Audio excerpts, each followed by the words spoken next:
Hello，大家好啊！家輝講錶啊，今日有咩講呢？梗係講下呢期我最中意玩嘅軍錶啦，係咪？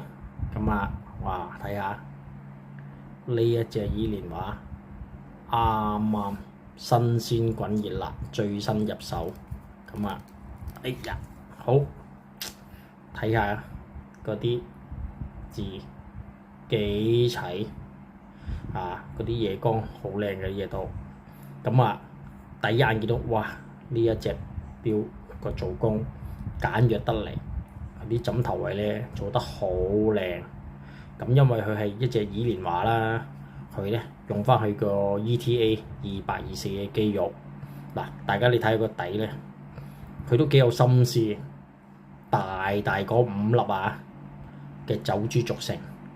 做個底蓋，咁啊呢個巴的又係啦，咁啊一眼見到嘅時候覺得哇，個比例做得幾好喎，同埋咧就係望到佢最重要係佢齊字啊，有時咧會望到好多呢啲錶咧，佢做咗日曆槍之後咧，啲字又唔齊喎，我見到隻字又好齊喎，咁啊一上手嘅時候見到啦，哇成隻錶個型格〜好舒服望埋，咁啊同埋啦，正點解都會買佢咧？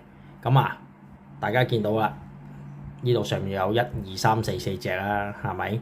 咁呢兩隻咧就係鋼嚟噶嘛，咁啊都做咗啞色嘅。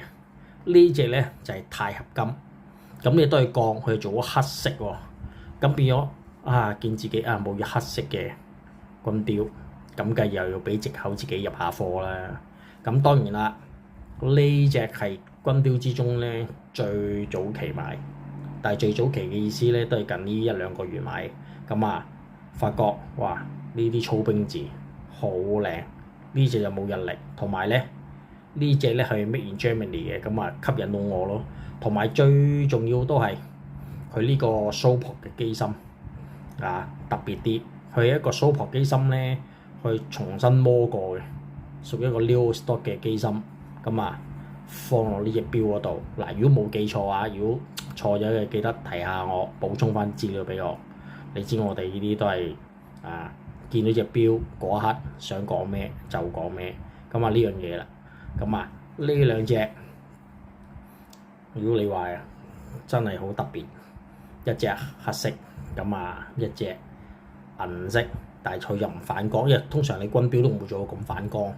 呢兩隻啦，比較最合心水嘅。咁而呢一隻大隻啲咧，去放軍款咧，就係中意佢呢個佢呢個好似雲石面貝多芬定莫扎特面呢個紋佢話唔記得咗都係。大家如果想揾下嘅，上網我揾下啲資料就揾到啦。咁你見到咧呢一隻錶成隻錶又係齊字嘅，咁同埋呢一隻咧最重要，真係好平，224機芯2600幾好似，咁都入到手，所以呢個真係嗰刻就係覺得買機芯都抵，同埋呢個殼發覺做得都幾靚，所以變咗有時玩錶就係咁咯，一買衝動又買咗啦。咁而最平最好咧，又有時呢啲Breitling 呢啲啦，你望下佢鈦合金整粒洋葱的俾你，幾得意。呢啲如果話想玩下軍錶入門嘅體驗下咧，呢一隻都幾頂人。不過呢一個咧就我覺得佢就係啱呢一個3點鐘個日曆槍就少咗3字咯。同埋如果呢啲中意大錶嘅朋友咧，咁又未必啱。因為佢都係得38度嘅嘢，但係個甩條甩都幾長嘅。咁但係通常如果好多朋友都好啦，其實正宗嘅玩軍錶咧，就一定係玩細裝。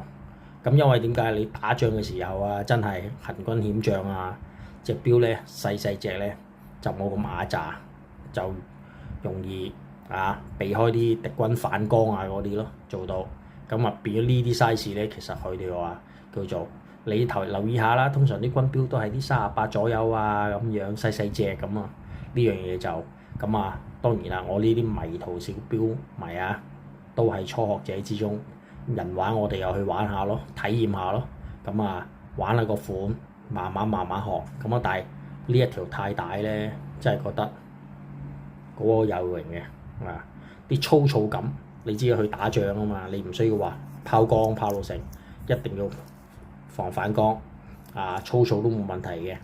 咁呢個 NH35嘅機芯，咁啊變咗啦，都精準嘅呢隻錶，咁啊千零蚊，咁啊呢隻好抵玩嘅，所以咁啊當然啦，講要質素都高啲嘅，就當然啲德國製呢啲啊，你睇啲字咧做得好靚，所以你望到咧，其實唔覺呢兩隻真係做出嚟個字釘咧特別醒神吸引，所以變咗一見到哇，第一時間唔好理啦。之前你話買落又冇嘢黑色嘅，俾藉口自己入手下玩下，咁啊開始又玩下呢啲咁啊軍標款嘅，但係通常咧軍標個雞爪啊嘛，但係正咧買呢幾隻咧又冇喎，咁啊所以啦嚟緊啊睇有冇機會又留意下有啲雞爪嘅軍標，咁如果有嘅又可以介紹俾大家。咁啊今日講到呢度啦，寒暄幾句啦，多謝大家，好，拜拜。